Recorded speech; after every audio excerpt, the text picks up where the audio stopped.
Isang plaka base sa kanilang grade, sabi niya na mas maganda kung pipilitin nila ang lahat para makakuha ng magandang ranggo. Binibigyang diin niya na ang kanilang kalto ay nagbibigay ng malaking diin sa lakas at mga puntos sa pamamagitan ng asul na waistband na suot nila. Nagpapakita na ang taong magsusuot ng asul na waistband ay nangangahulugan na advanced grade warriors.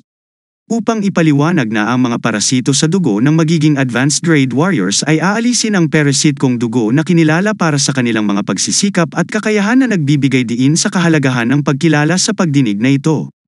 Ang lahat ng mga bata ay nagiging sabik na makamit ang grado ng isang advanced na gradong mandirigma upang maalis ang mga parasito ng dugo sa kanilang mga katawan. Gayunpaman, kapag alam natin na ito at kung paano, dahan-dahan silang magiging mga miyembro ng kultong dugo. Pagkatapos ang kapitan ay may hawak na plauta. Nakangiting hinuhuli ang atensyon si Moe dahil sa alam niya ang intensyon ng paggamit ng pluta na iyon. Ang parusahan sila sa paggawa ng kaguluhan. Habang nagsisimula siyang tumugtog ng mga flute, si Moe ay nagtakip ng kanyang tenga. Ang magkapatid na kambal ay curious, nagtatanong kung bakit niya tinatakpan ang kanya tainga. Nagsasabi na kahit na medyo malakas ang tunog ng plauta ay hindi naman ganoon kalala. Ngunit sabay-sabay nilang napagtanto kasama ang lahat ng iba pang mga bata ay nagsimulang makaramdam ng matinding sakit sa kanilang mga dibdib. Ang maikling espada ay nagtatanong tungkol sa kung ano ang nangyayari, kung saan ay ipinapaliwanag ni Moe na sa tuwing patutugtugan ng plauta na ito ang mga parasito sa dugo sa loob ng kanilang katawan ay magsisimulang rumampa. Ang mga katawan na nakahiga sa tabi at iba pang mga bata ay nagtataka kung bakit hindi niya naranasan ang katulad ng epekto ng ibang mga bata. Sa kabila ng pare-parehas nilang narinig ang tunog ng plauta na nakikita silang lahat na nakahandusay sa lupa. Huminto si Captain O sa pagtugtog ng plauta at sinabi niya sa kanila ang tungkol sa pagiging advanced grade warriors dahil ito nga ay nakaugalian na. Ipinaliwanag na iilan lamang sa kanila ang maaaring umakyat sa antas na iyon at ang iba sa kanila ay gugugol ng kanilang buong buhay na may parasito sa dugo. Nagpaparamdam sa kanilang pagkagulat na utos niya. Bumangon sila at sumunod sila nakaupo sa isang hilera. Si Moe na paulit-ulit iniisip kung siya ba ay may parasito sa dugo sa loob ng kanyang katawan o wala. Habang itinuturing ng maikling espada ang kanyang pagtakip sa kanyang mga tainga ang dahilan kung bakit sinasabi niya iyon. Kahit na pagkatapos gawin iyon ay hindi niya ganap na makontrol ang rampage ng parasitiko, sa tingin niya ay nasuri niya iyon sa kanyang panloob na enerhiya. Kung ang kanyang dantian ay hindi sana nawasak noon. Sabi ni Jobek na pagkatapos lunukin ang parasito ng dugo ay wala nang babalikan at hindi na magiging mas malakas sa martial arts aabot sa mataas na antas ng isang advanced grade warrior. At humingi ng kanyang paghihiganti laban kay Moe. Nalilito Wooly wonders kung ano ang nasimulan niya. Isipin mo, bigla na lang sinabi ng kapitan na iaanunsyo niya ang mga pangalan kapag nagtaas ng kamay si Wobek. Nagboluntaryong mauna sa pagsusulit. Nalilito ang maikling espada na nagtatanong kung siya nga nagagalit dahil kapag hindi kami sumagot ng hindi tama at ibinahagi ni Wunwi ang kanyang kawalan ng katiyakan tungkol doon, samantala ang sinabihan ni Kapitan si Wobek na lumapit at sinunod niya ang pag-abot malapit sa kapitan na lumiko si Wobek sa Wunwi at nagdeklara na ipapakita niya ang kanyang kahusayan at makamit ang tagumpay kahit na wala ang kanyang tulong. Sa sandaling iyon ang kapitan pilit siyang sinuntok sa mukha dahilan para bumagsak siya sa lupa na nagpapaalala sa mga tagubayleng huwag kumilos ng walang tamang patnubay. Ang kapitan ay nagbabala sa lahat ng mga bata laban sa pagwawalang bahala sa kanyang mga utos habang ang bata nakahiga sa lupa at hindi makabangon. Inulit ng kapitan ang kanyang mga tagubilin at ang lahat ng mga bata ay nakikinig ng mabuti. Pagkatapos pagbibigay ng lahat ng mga tagubilin na tinatawag ng kapitan sa Wunwi upang maging unang sumailalim sa mahusay na mga pagsusuri. Nalilito nang tumingala siya kay Captain, feeling niya may pinapahirapan na naman siya. Pagmamasid sa nalilitong ekspresyon ni Wunwi, tinanong ng kapitan kung mayroon siyang anumang mga reklamo. Gayunpaman sinagot niya iyon ng walang katotohanan kung may mga reklamo siya at gusto lang niyang pasalamatan ang kapitan sa kanyang kabutihan. Pagkasabing pumasok si Wanway sa kuweba habang inutusan ng kapitan ang iba pang mga bata na pumila at sumunod sa disenyong pagkakasunod-sunod. Habang naglalakad sa kuweba ay naalala ni Moe ang pagkuha ng katulad na pagsubok sa kanyang nakaraang buhay, kung saan siya ay sinuri ng isang nagngangalang Hajiem. Nagtataka ang maikling espada na nagtatanong tungkol sa dakilang plague na natanggap niya sa kanyang nakaraang buhay. Ibinunyag ni Moe na ito ay isang pangunahing grado. Ang pangunahing grado ay nagsisimula sa paggawa ng iba't ibang gawain at ginagamit bilang disposable manpower. Nang malamang ng diwata ng espada na nahirapan siya sa buhay noon. Nakatayo sa harap ang examiner. Si Moe ay nagulat sa napagtanto na nakikilala niya ang boses at naniniwala na ang taong ito bagamat mukhang bata ay isang taong kilala niya mula sa kanyang nakaraang buhay. Habang ang tao ay humakbang pasulong ang maikling espada ay nagtatanong kung talagang kilala siya. Nakumpirma niya ito ay ipinahayag niya na ang taong ito ay ang kanyang direktang superior sa kanyang nakaraang buhay. Naintriga ang maikling espada na nagtanong kung aling squad siya kabilang at isiniwalat ni Wunwi na ito ay ang Bloodwolf Squad. Dahilan upang mapagtanto niya na ang taong ito ay ang Bloodwolf Squad Captain. Samantala ang kapitan ay lumabas mula sa mga anino sa mga tanong kung bakit hindi sinasagot ni Moe ang kanyang tanong. Tungkol sa kung siya ay si Moe mula sa Yulin County, napagtatanto na nanalo ang bitag ni kapitan o naniniwala siya. Hindi ito gagana dahil nagawa niyang linlangin ang Blood Star na siya ay isang ganap na estranghero. Kaya ang panlilinlang sa taong ito ay maituturing na parte ng kanyang plano. Kaya't binati niya ang kapitan, ipinakilala ang kanyang sarili bilang Wunwi at sinasabing marami siyang narinig tungkol sa kanya mula sa kanyang lolo. Tinatawag itong isang halatang kasinungalingan na hinubad ng kapitan ang kanyang espada kaya natarante si Moe at ang maikling espada.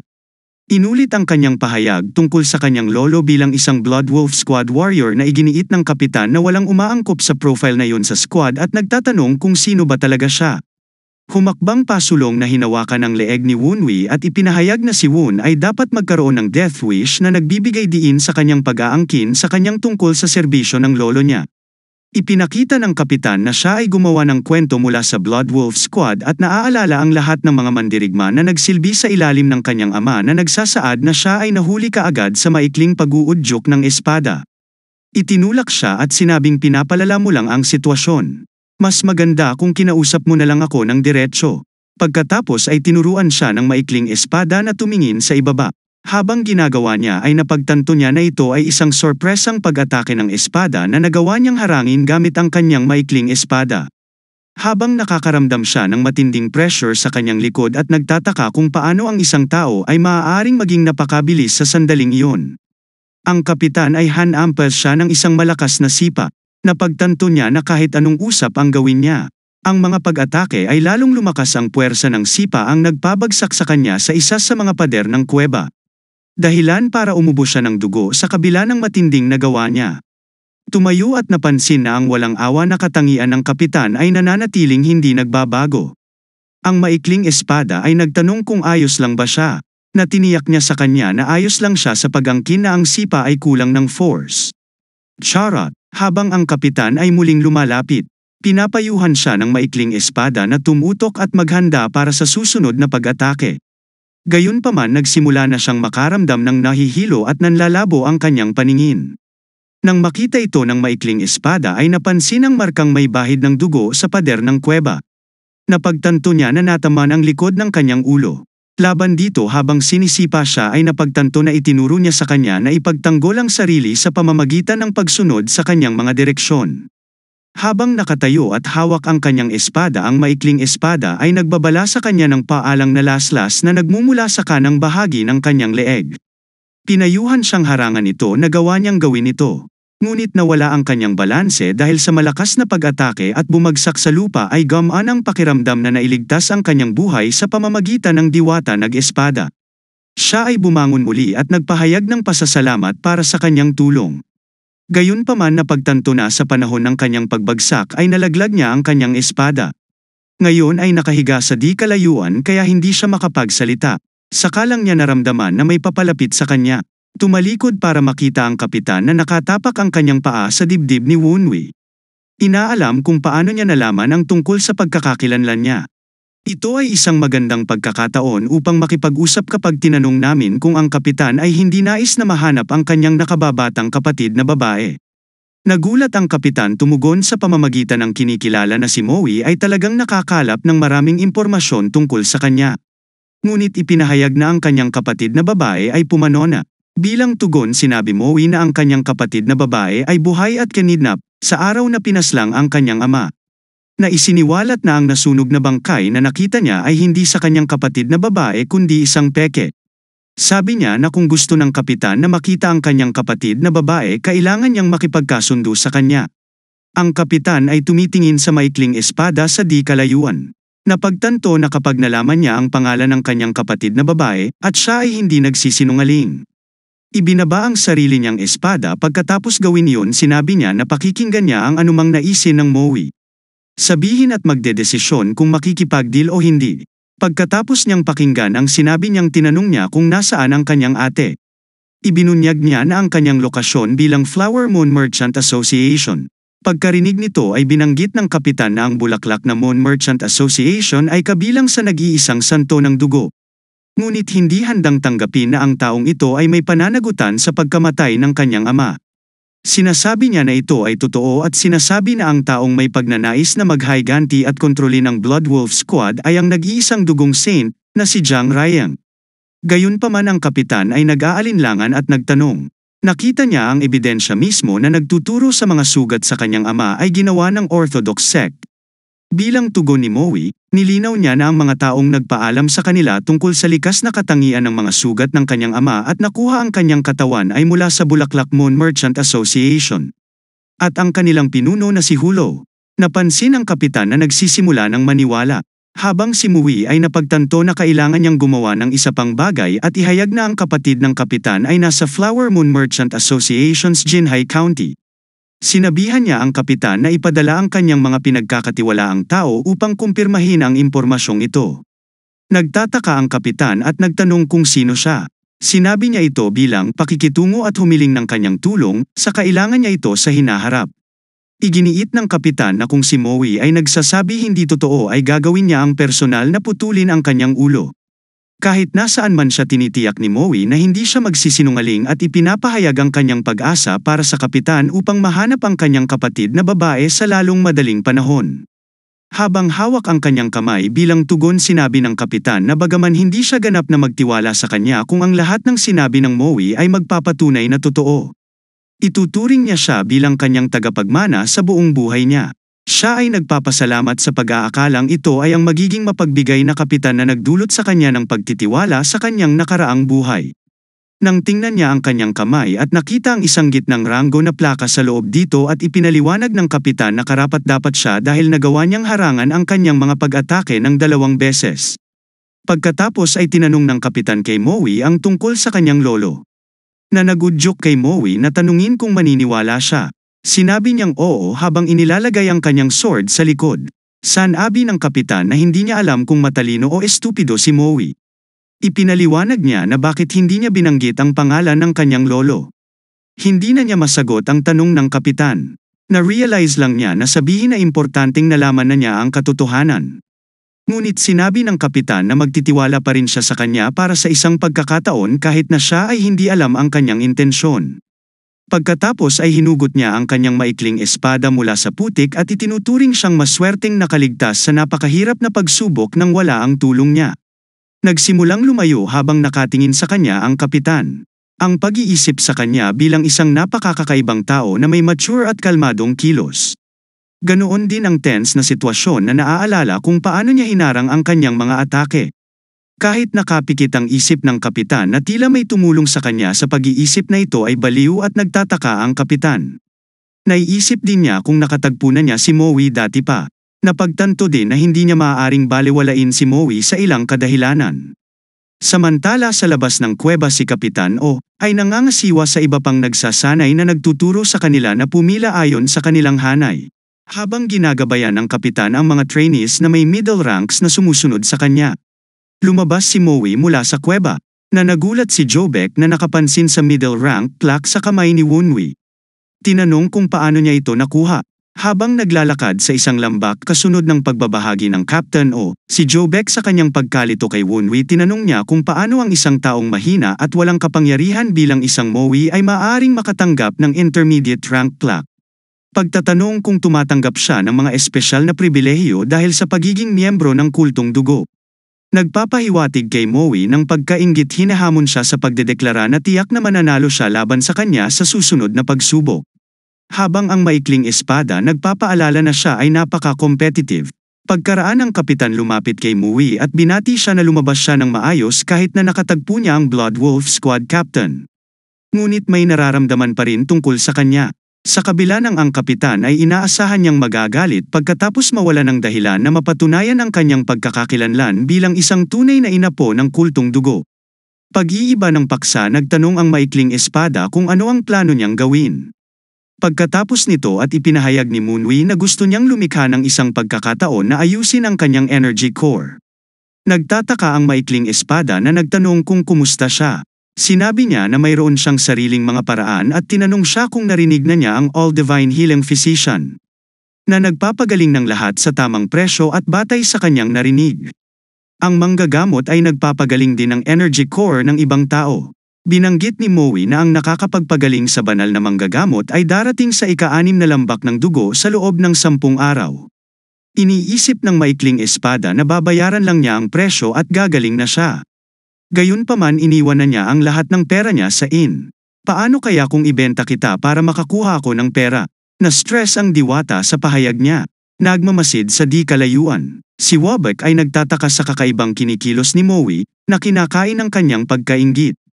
Habang sinabi ni Wunwei sa maikling espada na maghahanap siya ng halamang gamot at gagamitin ito sa pagnanakaw, ipinaliwanag niya yon sa loob ng 10 araw. Ang banal na manggagamot ay hihingi ng isang tiyak na halamang gamot na alam niya ang lokasyon. Humahanga sa maikling espada gamit ang kanyang plano. Ipagpatuloy ang kanilang pag-uusap. Habang sinusundan ng kapitan, sa huli ay narating nila ang isang lugar na puno mga bangkay na nakahandusay. Kung saan-saan nabigla sa eksenang sinabihan sila ng kapitan na huminto at tinanong kung sino ang gumawa noon. Napansin ang isang matipunong tao na nakatalikod sa kanila na may hawak at sinasakal sa kanyang mga kamay at tinatawag silang lahat na walang silbi. Tinawag siya ng kapitan at tinanong kung sino siya, upang makakita ang mga bagong tao at itapon ang taong hawak niya. Nang makita na ang kapitan ay nagtuturo sa lahat ng mga nagsasanay na pumunta sa likuran niya at bumunot ng kanyang espada. Ngunit sa sandaling ilabas niya ang kanyang espada ay hinawakan ng tao ang kanyang kamay na nagsasabing umalis sila rito. Sabay pa wala ng suntok ng napakalakas na bumagsak siya sa lupa sa di kalayuan. Napagtanto na ang isang tao ay natalo ang kanilang kapitan sa isang solong welga, at ito ay katawa-tawa. Habang nakikita niya ang kapitan na nakahiga ng hindi gumagalaw sa lupa. Sa kabila ng ang kapitan ay first-rate martial master, ngunit napabagsak ng isang pitik. Iniisip na ang commander ay hindi katugma para sa kanya, kung isa sa alang-alang na hindi pa niya narinig ang tungkol sa isang malakas na martial. Ang master sa kanyang nakaraang buhay ay lubos na nagtataka kung sino siya. Habang nakaharap sa mga trainees, tinanong ni Chuabak kung patay na ang captain. Habang si Moe ay nagsasabi sa kanya na tumayo ng tahimik na nagpapaliwanag na siya ay nawalan lamang ng malay. Pumalakpak ang kanyang kamay sabay dulot sa kanila na makaranas ng mataas na presyon ng hangin. Paalis na kami ay nabigla-bigla niyang naramdaman ang impact ng hangin sa eardrums niya. Dahilan para mapahawak siya sa magkabilang tenga niya at mapasigaw tulad ng ibang bata. Pinapanood silang lahat na sumisigaw ay napagpasyahan ng tao na lahat sila ay walang silbi. Pati na rin ang maikling espada na nag-aalala ang kapakanan ni Moonwee ay nagtatanong kung ayos lang siya. Ibinunyag niya na ang pakiramdam niya ay napiunit ang kanyang eardrums, wala siyang marinig sa kanyang paligid. Biglang dumyugo ang kanyang tenga at nahihilo siya. Iniisip na malapit na siyang mawala ng malay. Gayunpaman ay nakaramdam siya ng mainit na enerhiya sa kanyang dibdib na sanhi ng tugtog sa kanyang tainga para huminto. At ang kanyang mga sugat ay maghilom. Pagtingala niya ay napansin niyang si Jobek ay nakatayo sa harap ng tao. Pinipigilan siya sa pananakit sa kanyang kapatid at iniisip na dapat ay nanatili siya sa halip na bumangon upang mamatay. Gayunpaman, sa kanilang sorpresa, ang tao ay nagsimulang tumawa at sinabi na siya ay nakalipas na nalilito si Jobek sa taong yun. Itinaas ang kanyang kamao at hinampas si Wabek sa ulo ng napakalakas na siya ay bumagsak sa lupa at hindi gumagalaw. Nasaksihan nito ang maikling espada ay nagtatanong kung maaari ba siyang gumalaw at naisip niya na dapat niyang isaalang-alang iyon kung mananatili siya doon at matatapos tulad ng iba. Gayunpaman, sa pagtayo niya ay mapansin siya ng tao. Ang maikling espada ay hinimak siyang tumakbo ng mas mabilis. Ngunit sa sandaling magsimula siyang tumakbo ay naabutan siya ng tao sing bilis ng jet. At itinaas ang kanyang paa upang tamaan siya na nagparamdam sa kanya ng kawalan ng magawa. Pagkaraan ng ilang oras na himatayin ang mga boses na tumatawag ay ang kapitan nagpabalik sa kanya sa kamalayan at binuksan niya ang kanyang mga mata. Nakita niya si Commander Gu Sangwang. Nakaupo sa harap niya na isinasaalang-alang na karamihan sa mga bata ay lubhang nasugatan. Tinanong ng commander kung ano ang nangyari. Tugon ng kapitan ay nagsiwalat na lumitaw ang isang barbarian na sapat na malakas upang ibagsak siya sa isang hit. Ipinaliwanag niya ang hitsura ng tao na binabanggit ang kanyang magulong buhok na isang malaking katawan at nakasuot ng balat ng tigre. Ginagawa ang commander na pagnilayan sandali. Nang marinig ang pisikal na paglalarawan ng taong binago ng mga ekspresyon ng komandante at tinanong ng kapitan kung may alam ba siya. Bilang tugon ipinahayag ng commander na ang taong iyon ang tumama sa kanya at kinidnap ang mga bata. Iniwan ang kapitan na lilito ipinaliwanag ng commander na isa siya sa 4 na Supremo na pinangalan ng isang miyembro ng Blood Cult. Kilala sa kanyang kakaibang personalidad. Habang si Akian ay nakaupo sa isang lugar na may hawak ang short sword ni Moa. Nagtatanong kung hinahanap niya ito nang mabawi ni Won ang kamalayan at tumingin sa kanyang mga kasama ang kambal na kapatid walang malay. Siya ay bumangon habang nagpapahayag ng kanyang sorpresa sa tao hawak ang maliit na espada. May sira na enerhiya na kayang tiisin ng corp ang kanyang pag-atake at mabawi ang kamalayan ng mabilis na nakangiting aksyon at nagsasaad na ang mga bagay ay tila napaka-interesante. Pagkatapos na makumpirma ang pagkakakilanlan, ang aksyon ng commander at ang kapitan ay tumakbo sa bundok upang makipag-usap sa kanya. Sa kanilang paglalakbay ang kapitan ay humingi ng paumanhin sa commander na sinabi na ang lahat ng ito ay nangyari dahil sa kanyang kapabayaan. Gayunpaman ang commander ay tumugon na nagsasabi na ang desisyon ay sa kataas-taasang elder nang narinig niya ito ang kapitan ay nagpahayag ng pag-asa na sana ay hindi niya pinatay ang mga kidnap na bata.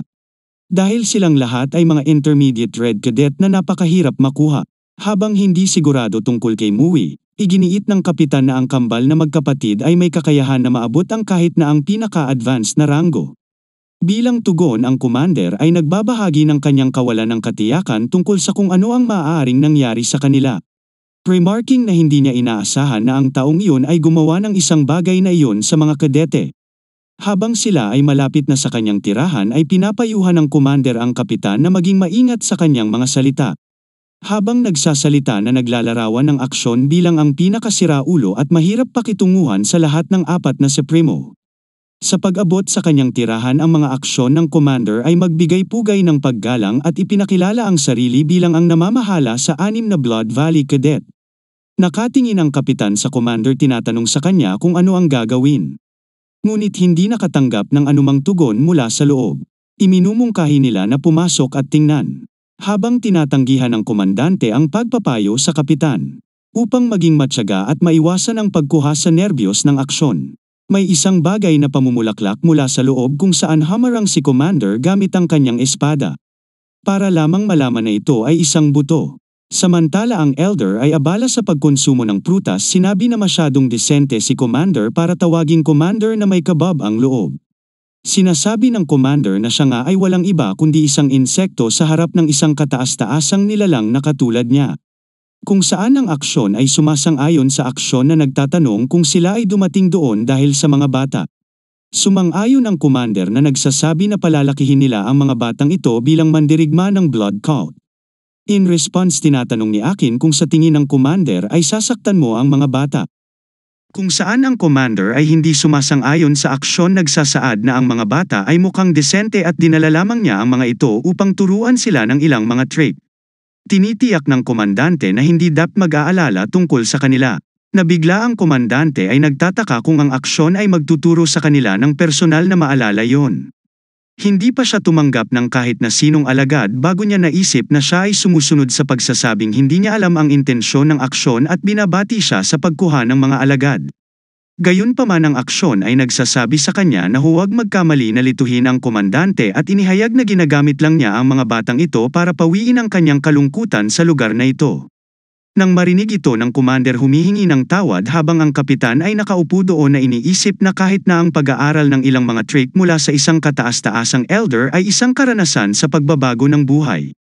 Napagtatanto na hindi niya hahayaan ang sugat na magkaroon tayo ng isang ginintoang pagkakataon na magsalita ang kapitan. Sinasabi sa elder na ang isa sa mga kadete na pinangalan ng Moe ay may nawasak na energy core. Ang pahayag na ito ay nakalilito sa commander tungkol sa gustong gawin ng kapitan. Habang patuloy niyang iginigiit na hindi karapat-dapat matuto si Moe mula sa elder Akian. Itinapon ang kalahating kinakain na prutas sa kanyang direksyon na nagdudulot sa kanya ng matinding sakit at itinumba siya sa lupa na ang ipinahayag ni Elder na wala silang masabi kapag nagpasya siyang turuan kung kanino tayo at sinabihan silang umalis at ipahayag sa kanila na ayaw na niyang makinig sa kanila. Sumunod na ang commander sila ay umalis at nagsimulang lumayo pakiramdam ay nabigo tungkol sa pagkawala ng mga mahahalagang kadete na may malaking potensyal at mahahalagang gawain. Kanilang isinasaalang-alang ang pagtatalaga sa kanila pagkatapos ng kanilang pag-alis ay nananatiling nakaupo ang akyan kung isasaalang-alang na sila ay masyadong maingay. Samantala, naalala ni Moe na siya ang taong nagturo sa kambal na kapatid sa nakaraang buhay. Ngunit nagtataka kung bakit pati siya ay dinala. Pinag-iisipan niya ang pagkilos na ito bumangon na may hawak na maikling espada at ipinahayag ang kanyang gutom. Pagkatapos makipag-usap ng ilang sandali, lumingon kay Moonwi, inutusan niya itong kumuha ng pagkain sa loob ng 4 na oras na nagiiwan sa kanya na mag-isip.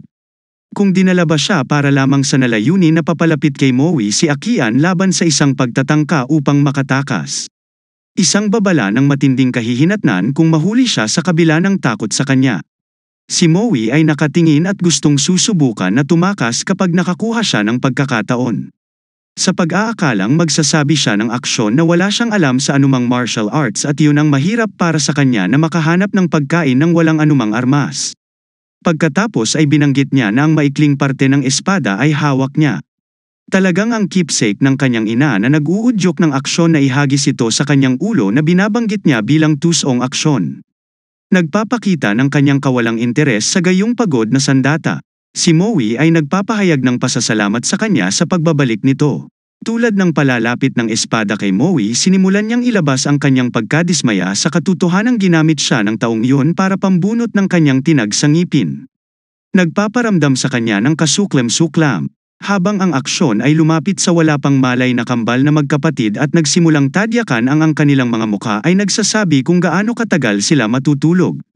Pagkaraan ng ilang sandali ay itinaas niya ang kanilang mga mukha na bagbog at lumingon sa palabas ng kuweba.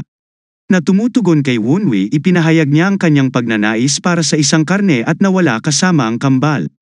Habang si Moe ay lumabas mula sa yungib, nagtaka siya kung saan napunta ang aksyon at naramdaman niya ang malakas na bugso ng hangin sa kanya na pagtanto na ang init ay nasa isang napakadelikadong lokasyon sa pinakataas ng bundok.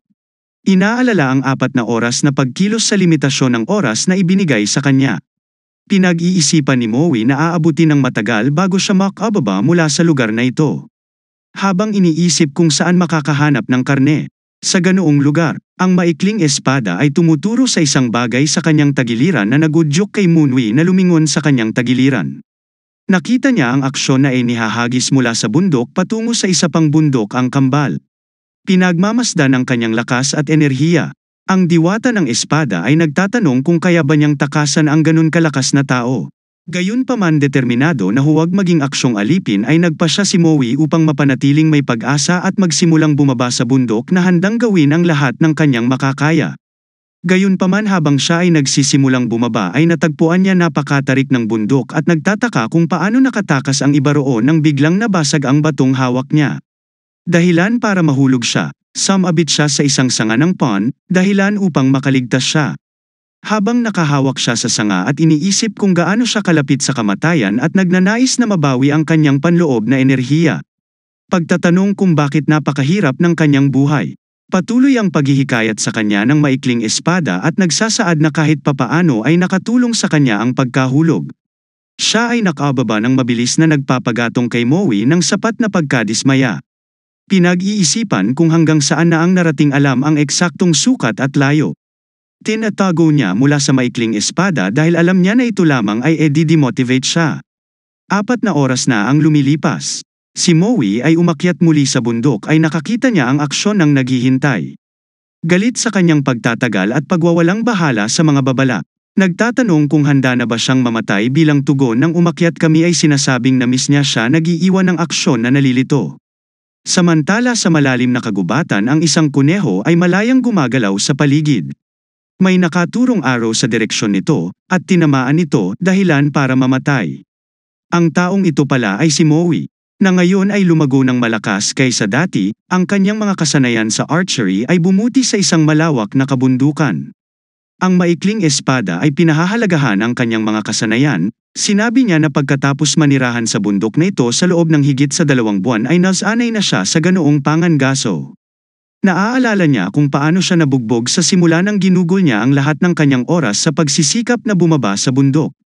Habang pinupulot niya ang patay na kuneho, ang maikling espada ay nagpapaalala sa kanya ng isang pagkakataon na siya ay binugbog matapos subukan na tumakbo palayo. Sinabi niya na matagal na ang nakalilipas. Naaalala niya na umaasa siya na malampasan niya yon ng matagumpay. Kailangan lang niyang hulihin ang 1 o 2 kuneho lamang. Pagkatapos ay tumalon si Akian sa likuran niya at lumingon siya para makita siya na sinasabing maaga siyang dumating at malapit na siyang bumalik sa kuweba. Bilang tugon, ang kataas-taasang matanda ay nagtanong kung siya ay nakahuli. Isang bagay na nagbabanggit na ang kanyang tiyan ay ganap na walang laman. Sa panliligaw na ito ay ipinakita niya sa kanya ang mga hinuhuli na kuneho. Nagsasabi na ang hapunan ngayon ay mga inihaw na kuneho na binibilang ang bilang ng mga kuneho na magiging 2. Aksyon na nagsasaad na mayroong 4 na tao ang kakain, remarking na dapat niyang bawasan ang bilang ng mga bibig upang pakainin. Kung ang pagkain ay mas kaunti, itinaas ang kanyang kamao at sinuntok si Moe ng napakalakas. Kaya tumambay siya ng patiwarik mula sa bundok bilang parusa. Habang nakabitin doon ay itinuring ni Moe na nakakasuka ito at nagtataka kung bakit ginagawa ito ng Supreme Elder. Sa pag-aakalang baka ginagawa niya ito for some reason, naaalala niya na sa huling 2 buwan ay namuhay siya na parang alipin na bumababa sa bangin araw-araw na may mataas na posibilidad na mamatay kung madulas man siya ng kaunti. Pagkababa ay naghahanap siya ng pagkain sa buong kagubatan araw-araw, pagkatapos ay binubugbog sa dulo. Kahit na natagpuan niya ang pagkain o hindi, sa mga araw na siya sa buong kagubatan araw-araw na binubugbog sa dulo, kahit na natagpuan niya ang pagkain o hindi, sa mga araw na iyon siya ay hinimete. Matapos bugbugin, siya ay itinali ng patiwarik sa isang puno na naging sanhi ng pag-ipon ng dugo sa kanyang ulo. Na nagsasabi na medyo nasanay na siya sa ganitong klaseng pagtrato.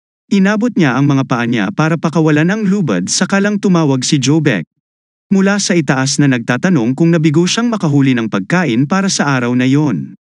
At ibinunyag na siya at ang kanyang kapatid ay binugbog dahil sa don.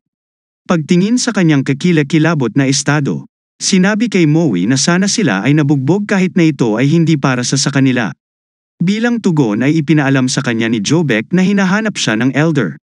Nagtataka kung bakit siya tinatawag ng maaga noong araw na yon. Binanggit ng maikling espada na 2 oras na mas maaga kaysa sa karaniwang oras. Habang siya ay pumasok sa loob ay sinabihan siya ng elder na habarin ang kanyang kamiseta na nalilito sa pagkakaroon niya ng hindi ibang pagpipilian kundi ang sumunod. Ginagawa niya ito at sinusuri ng elder ang kanyang pag-iisip at katawan. Tungkol sa 2 buwan, ipinahayag ng elder na tila siya ay handa na. Habang siya ay nakatayo doon nalilito tungkol sa kung ano ang ibig, ang maikling espada ay nagsasaad na ang kanyang katawan ay naging mas mahusay sa pamamagitan ng pag-akyat sa bangin at pagbibitin mula sa puno. Lumingon kay Jobek at sinabi ng elder na siya na pupunta at kumuha ng pagkain mula bukas. Ngunit tumugon siya na ito ay gai ni Moonwi.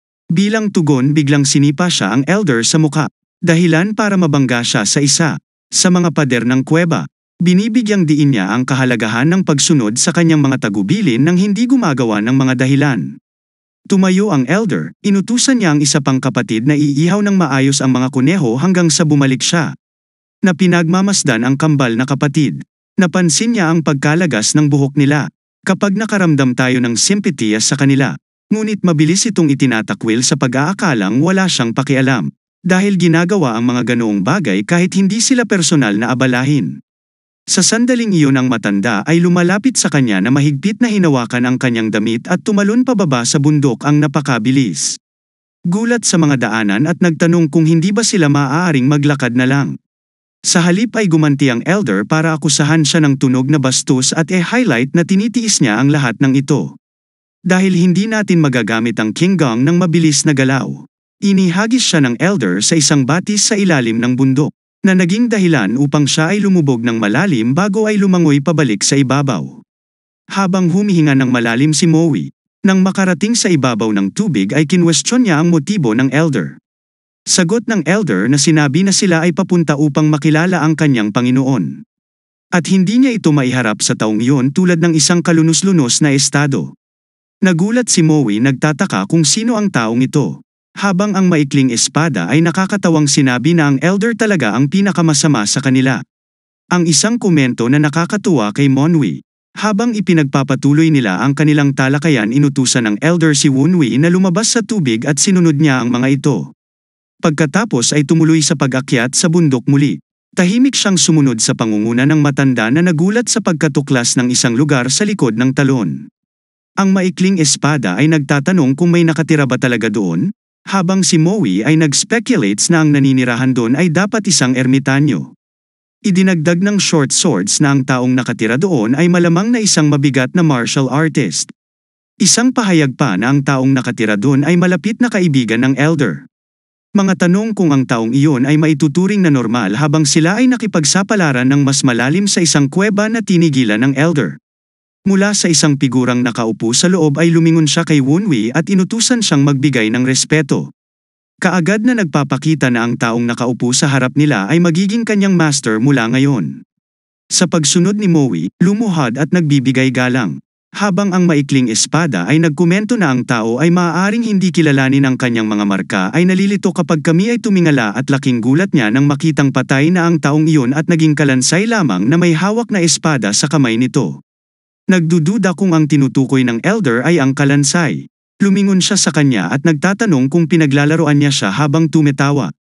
Tinanong ng elder kung bakit niya gagawin ang bagay na iyon at tinanong ng elder kung hindi niya napansin ang mga pagbabago sa kanyang sarili sa nakalipas na 2 buwan.